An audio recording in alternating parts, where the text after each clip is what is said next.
All right, today I want to talk about the North American qualification contest that happened last weekend. And as you can see here, this is the standings from our university, and everybody that participated got at least C, F, and K. So those three I'm not going to talk about. I think everybody eventually know what they're supposed to do. Um, there's there's one here that's 617 price. I'm not sure what the issue was, but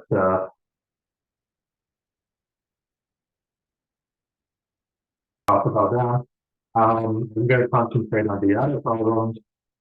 So there's one problem that I still don't completely understand, but everything else I do. So let's start. So we'll start with those weight. So it says,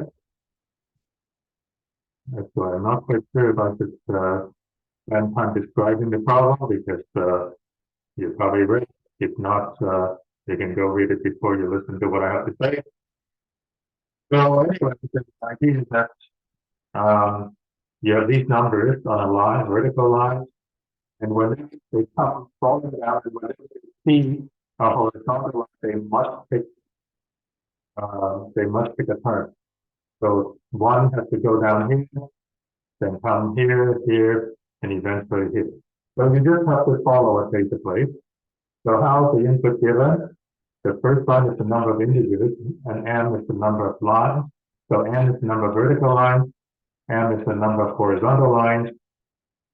And then the next m lines on here, single integer a, indicating that there is a rung between the vertical lines a and a plus 1.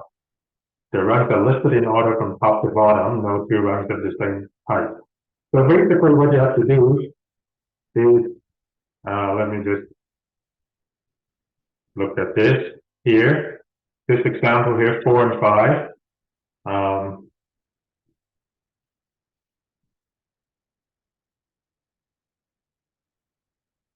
Where is going? Why is my, oh, that is 4.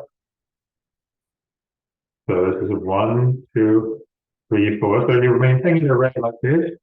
And when you see the 1, it says that there's a line between 1 and 2. So what you do is you swap 1 and 2. So it becomes just like this. And then the next one is 2. So 2 is like this. So you swap this, these two, and so on. So basically what you do is that every time you start with an array that is 1, 2, 3, 4, and whatever they give you, every time you just swap ai minus 1, y minus 1, because it's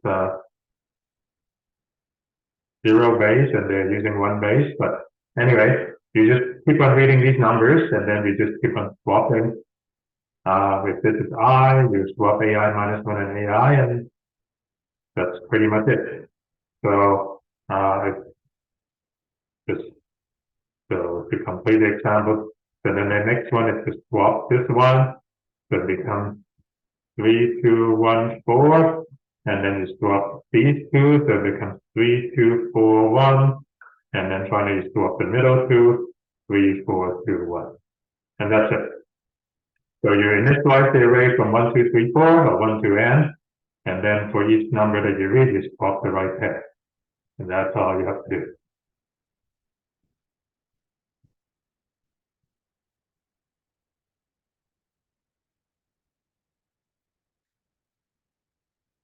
Okay.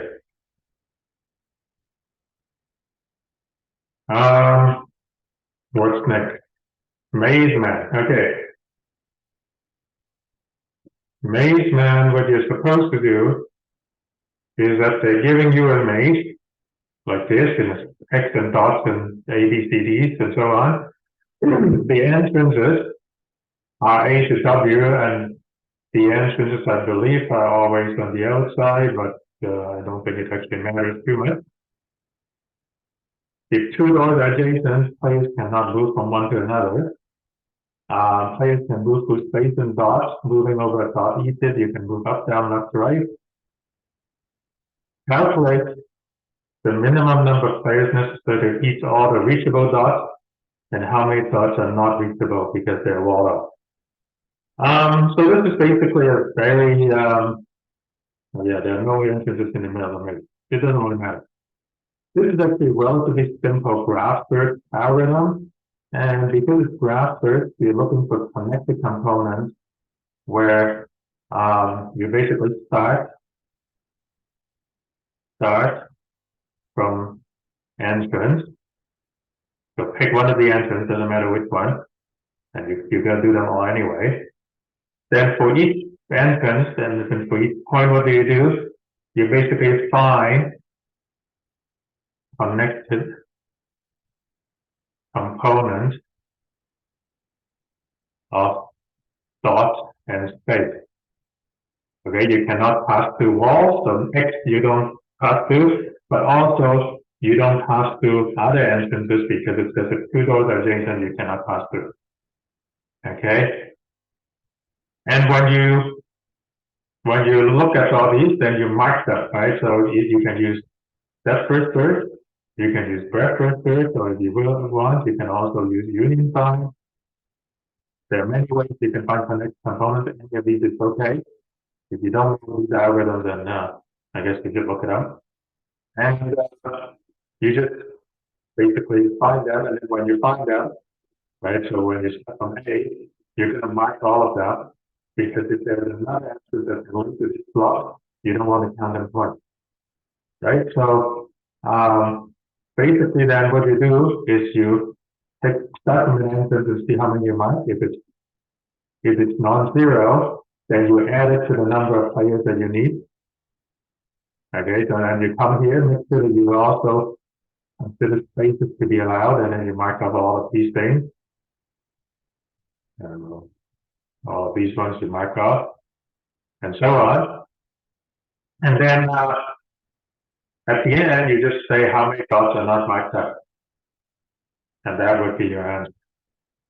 Okay, because this is relatively small, you can use anything, depth first search, breadth first search, union find. But the main thing is you have to know how to do connected components.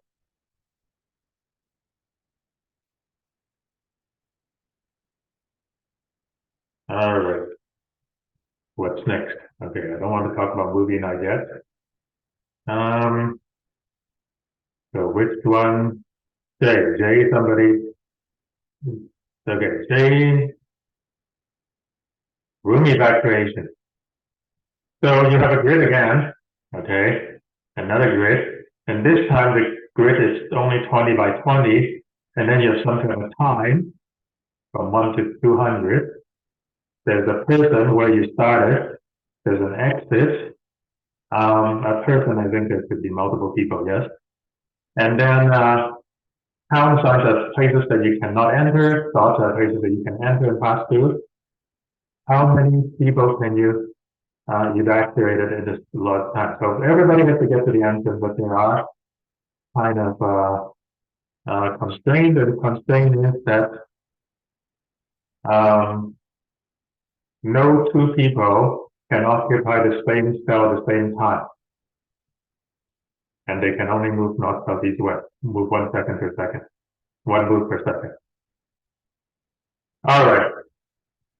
So what we have to do, basically, in this kind of problem, we have to fix the grid. So this is my grid. And I have to kind of replicate it many times, in particular t times.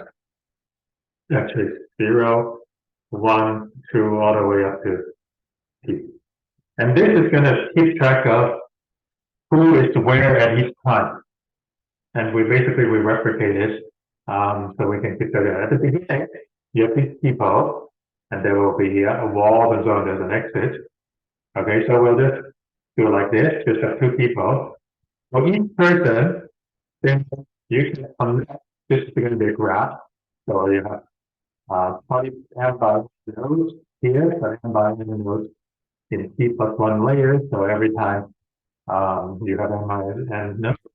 And say you can draw to the next time where each person can appear, right? So remember, each person can do 5 things. He can move up, down, left, right, or he can decide not to move. And basically for each node, not just a person, and for any node, you connect it like this, because if whatever node you end up feeding in, you can go to these 5. Of course, if there's a wall here, then you don't do this connection. And if there's a wall here, then you drop this line. So you have to build this graph. And then basically what you do is you take a store. So if you know what I'm about to do, this is a network flow problem. Basically, for all these spots that have people, I'm going to send one person, a unit of one flow in. I'll try to send one flow in. And this unit of flow is going to keep track of how this person moves around. Okay, what about the thing? Well, the thing is going to connect to the exit of every level. Why every level? Because you can exit the graph at any stage. Okay, and that thing, the capacity from an exit to a thing could be as big as you want, doesn't really matter. And of course, all of these edges, what is the capacity? Okay, it has 1. Okay, everybody has capacity 1. And now you have to be a little bit careful, because what is preventing you, so this is one layer, and this is from another layer. If you have from here, there's a capacity 1 edge, and there's a capacity 1 edge. And then here, it goes to the next layer with a bunch of capacity 1 edge. How do you prevent you from actually to have 2 people standing here with the capacity, because the capacity is only at the edge, not on the node. So what you're going to have to do is to introduce for each node here sort of a double thing. So you have things coming in and you have things coming out, but then there's a sort of an in and out pair for each one of these squares with a capacity of 1, and this limits only one person into that spot. So if you know what I'm talking about, then you can set this. You have to figure out how you number all these nodes. But once you figure that out, then you basically build all these edges and run a max flow. And then you know, whole library is network flow. And the number of the maximum flow that can go from source to sink is going to be the maximum number of people that you can study.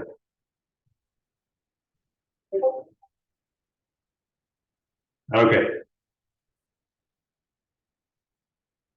Let me erase this and let's look at the next problem.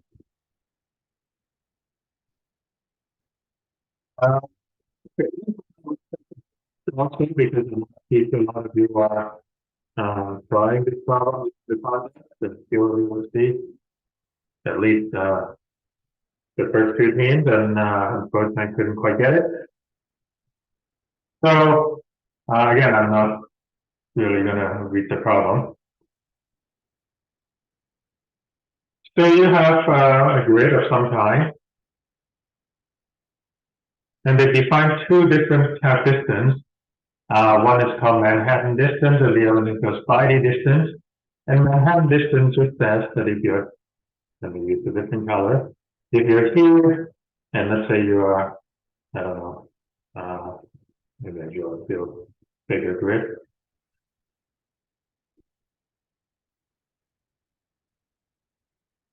Let's say you are here, then the Manhattan distance is delta x plus delta y. So delta y this way and delta x. Okay, so in this case, Manhattan distance is 8.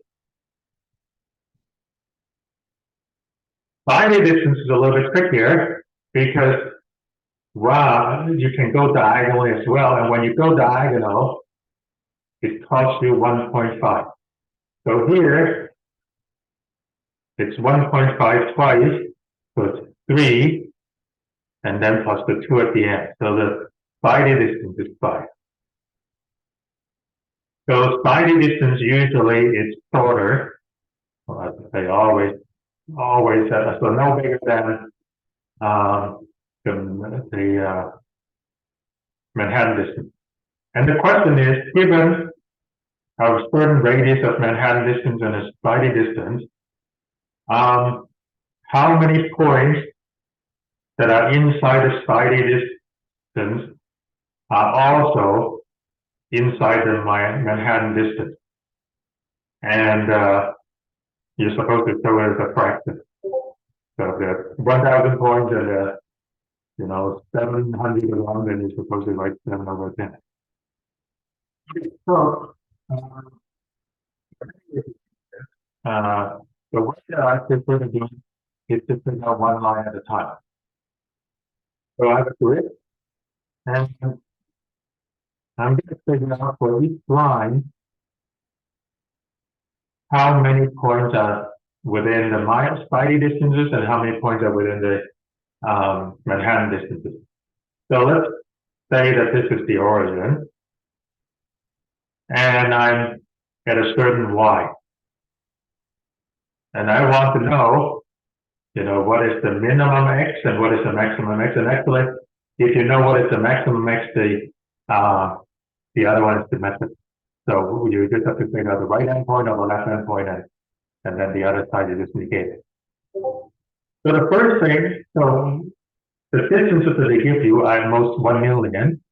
So that means this y is at most 1 million because you never have to go plus or minus more than the distance that they give you. It would be too far. So you can do this one scan at a time. If you want to be clever, you can only do the top half and then sort of figure out the rest of the top bottom half, but it doesn't really matter. You can do all the lines anyway. Okay, so now let's talk about the Manhattan distance first. Suppose they give you a Manhattan distance M. I know that they use S and T or something like that, but I'll just use M and S here. Now, assuming that y is less than equal to M, what happens is whatever y you're looking at, if this is y, then how far can you go this way? Well, it's M minus y. So this has to be M minus y, and this is negative M minus y. Okay? Because together, the delta x and delta y has to add up to M. So on this scan line, you know that the number of points that are in the Spidey, so in the Manhattan distance, is from here to here. And if you want the actual number, then it's M minus y minus negative M minus y plus 1, because the endpoints are included. So anyway, you can figure this out. That's 2m minus 2y plus 1. And no big deal here.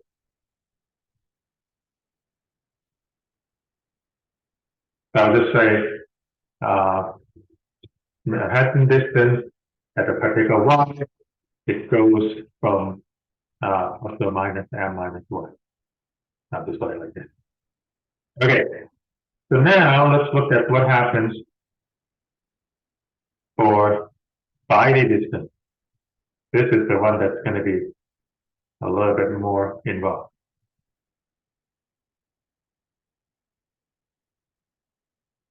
Now, whatever y is, I could pick diagonal this way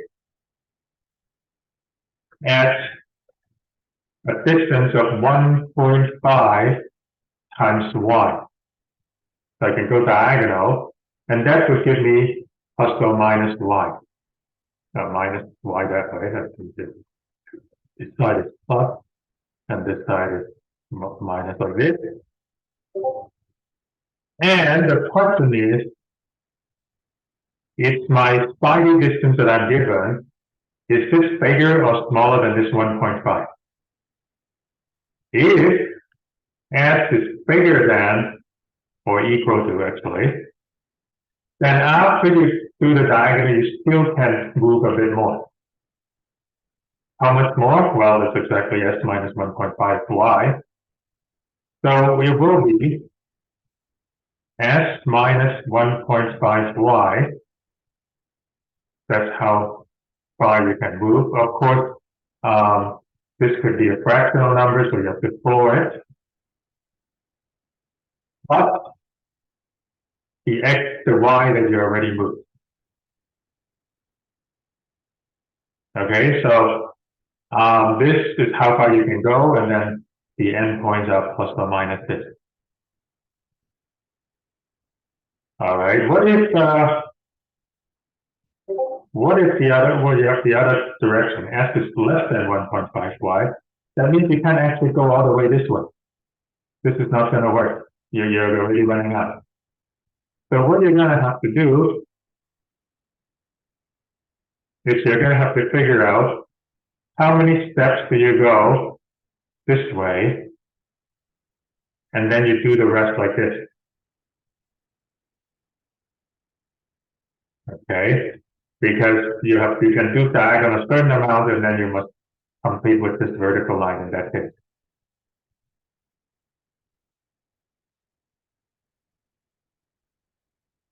So what do we do? All right, so I don't know how far I go, so let's call this let's call it W. I don't know how far it is. So if I do this way, then it's 1.5 W. So I go this much. Okay. I shouldn't write it here. Let me write it somewhere else. 1.5 W. So that I use that up. And then I add the rest of it. So the rest of it has to equal to Y. So Y has to be, sorry, not the rest of it. Okay. That feels here. Okay, so I use up 1.5 W here. And then W, whatever number of step it is, I have to complete it with Y minus W. And altogether, this total distance has to be less than equal to S. Okay, that's what I wanted to do. So now I get 0.5 W is less than N minus Y, or W is less than 2S minus Y, like this. So I can solve, basically, that W is 2 times S minus Y.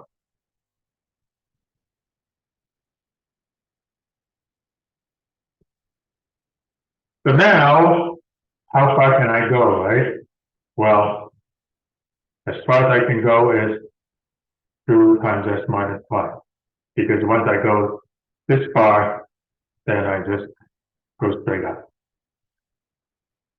So minus that. So with spidey distance, it's a little bit trickier, but it's these two things.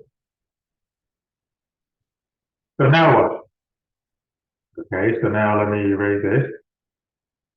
So now at the particular line Y, you know where the spidey distance is, and you know where the Manhattan distance is. Well, if you can just count, you can figure out the fraction and add it up. And remember that because these numbers are, you have to use 64-bit integers in your fractions or numerator denominators. But if you're using the code library fraction class, it's already there. However, you also have to worry about the case where the spidey distance could actually be smaller than this part. Okay, why? Because the numbers they give you can be in different sizes, and they can give you the Manhattan distance much bigger than by the distance. So in that case, for that one single line, you want to add the fraction. You want to add this one. Oh, by the way, you don't want to compute the fraction for each line and add up the fractions. You want to add up the points and then compute the fraction at the very end, I believe. You want to do this one minus 10 and just count the points.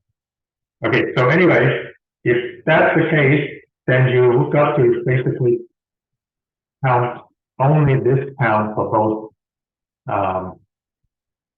both distances. Okay, so there might be simpler ways to do it. By simpler, I mean faster way instead of going one line at a time. If you want, you can probably do a symmetry and only count, instead of counting all four, instead of counting it like one at a time, you can probably just count one quadrant. But then you have to take care of this line and this line like this, and be careful about how you put that. But this is so small that it's only a million. It's not really a big deal, even if you count the whole four quadrants. So I would just do the whole thing. It's a little bit easier to think about.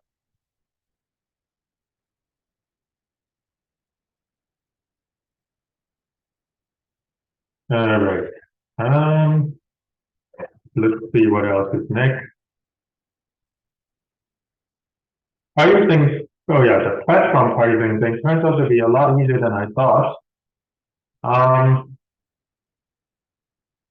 So you have a bunch of coins. You have to put the platform on basically on top of each of these coins. There's a minimum and maximum length of the platform. Each platform can have different length, and you want to have the maximum total platform length. And I thought about a lot of things when I was reading this part, but I know that actually it's a lot easier than I thought. Okay, so the first thing is all these anchor points that they give you. The first thing is to sort them. Okay, sort them from left to right. And then the idea is that you know that every platform must have a certain width. They can be longer, they can be shorter, they can run into each other or whatever. But each one must have at least size S, which means that S over 2 come this way and this one come S over 2 this way. So if the gap size, you look at all the gap sizes, if any of these gap sizes are less than, they all have to be greater than equal to S. If any of them are less than S, you know that it's impossible. You cannot fit two platforms on each side, each extending S over 2. So you can rule that case out very quickly. The question is, what are you going to do to maximize the total platform length? And what they say is that you can actually do this greedily. So what you do is that you start from the left and you take the longest possible platform that you allow. Okay, so it may be that the longest possible platform is K, because that's the bound that they give you, or if you try to use something that's as big as K, maybe you'll run into the next anchor point, and then in that case you have no choice but to stop. Now, in fact, you can't run all the way to the next anchor point. The best you can do is run to S over 2 of the anchor point, because this next one there must be one here, it must be at least S. Now, this S over 2 thing is a little bit tricky to deal with. If you have fractions and even and odd and all that stuff. So the easiest thing to do is actually multiply all your starting points, all your anchor points by 2, all the x coordinates by 2, and then you can just pretend that the S and K that they give you are twice as much, so then you just, instead of the S over 2, you just forget about the divide by 2. So I will assume that we multiply everything by 2. Okay, so now, once you have this, then this one, you cannot extend too far, so that's pretty much it. And then this one, I guess you can extend as much as you can. You can see how far you can extend this way, see how far you can extend this way, pick the minimum, and then maybe it's like this. And so on. For each one, you figure out what is the maximum you can extend left, what is the maximum you can extend right, and that's what you want. And the question is, why is this optimal? Right? Because there could be gaps here, right? Like, can you do better somehow? Right? So why is there a gap here? Because you can't, this one can't go that way too far, so it can't go this way too far. But this one, you can go this way further to cover this. But then this way we have to go this way. But then when you extend this way, then this extends by the same amount. So the basic idea is you look at sort of what we call an exchange argument.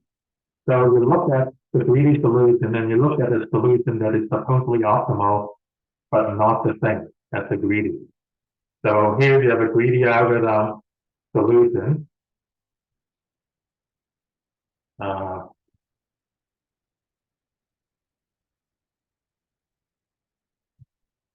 So let's say this is a greedy and there's an optimal solution that doesn't look like the greedy.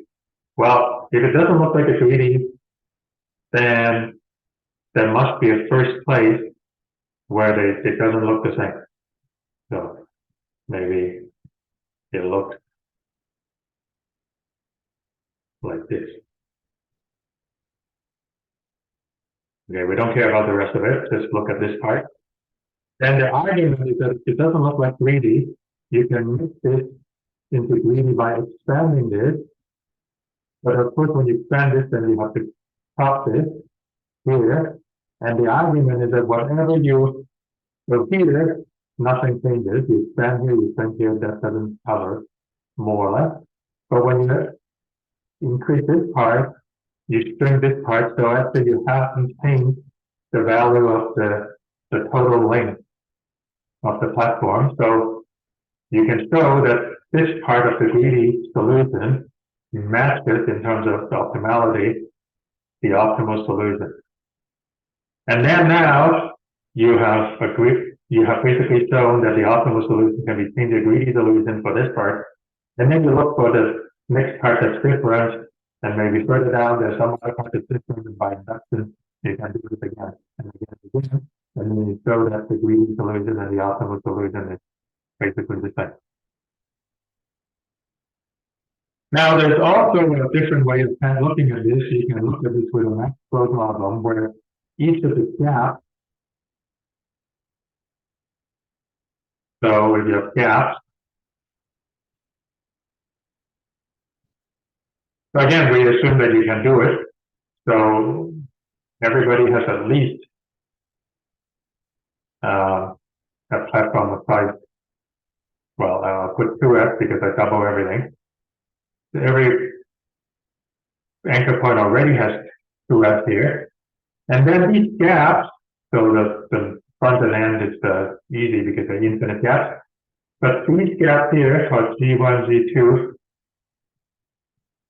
you're going to try to add more things in. So this one, how much more, right? And how much more? So we call it platform 1 and platform 2.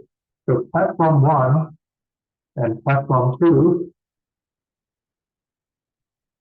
has to be less than equal to G1. And platform 2 plus platform 3 has to be less than equal to G2, etc. And so what you do, and then of course once you figure out what is the biggest P1, P2, P3 and all these things can be, if you maximize the sum of these things, P1, P2 and so on, then you have to add in the minimum, the 2s that you already added. So what you can do is that you can formulate a maximum flow where you have these gap nodes, G1, G2, and so on. And then inside it, you have to be able to send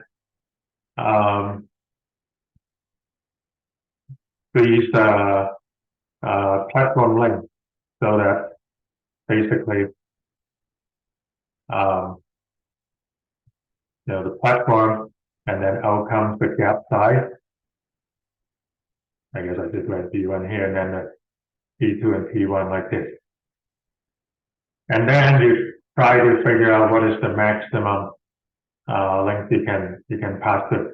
So the setup is a little bit more soft, and I guess on the Discord server, Kelly from Colorado actually showing us how to do it. So I'll just leave it at that because this is not really the best way of doing it apparently. The better way is just to do the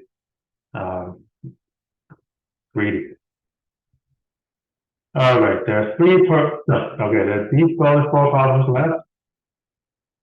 So these problems basically, again, I'm not going to read this one alone. You have a bunch of these bodies, so animals of different strengths, and you want to organize them from strongest to weakest. And each animal will have some number that indicates strength.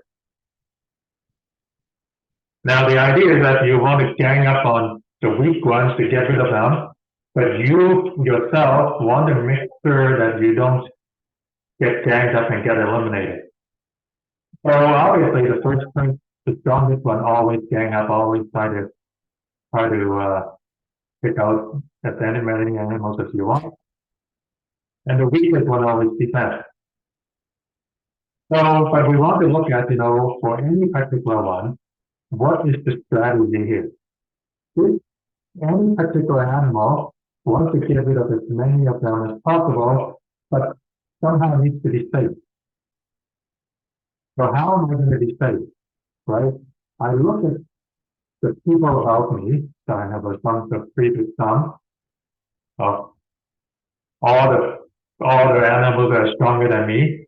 If they all gang up on me, how do I save myself? Right?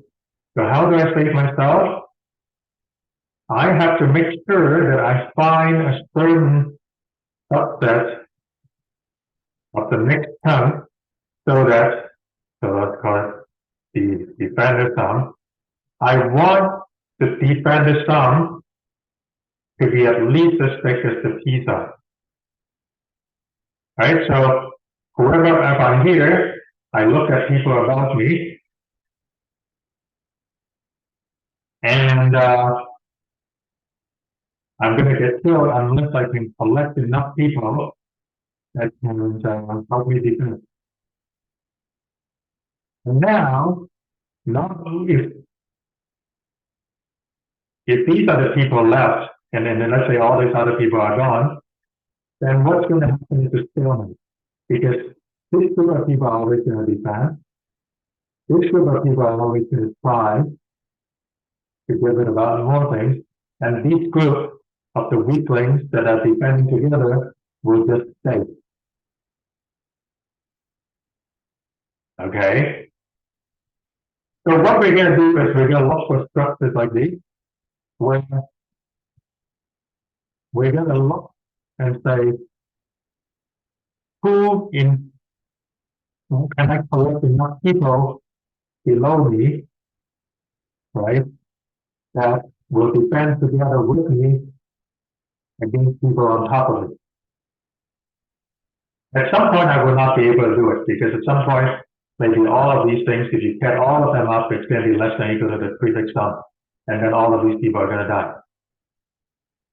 But what you're going to do is basically you start from, I guess you can just say the beginning, at the beginning,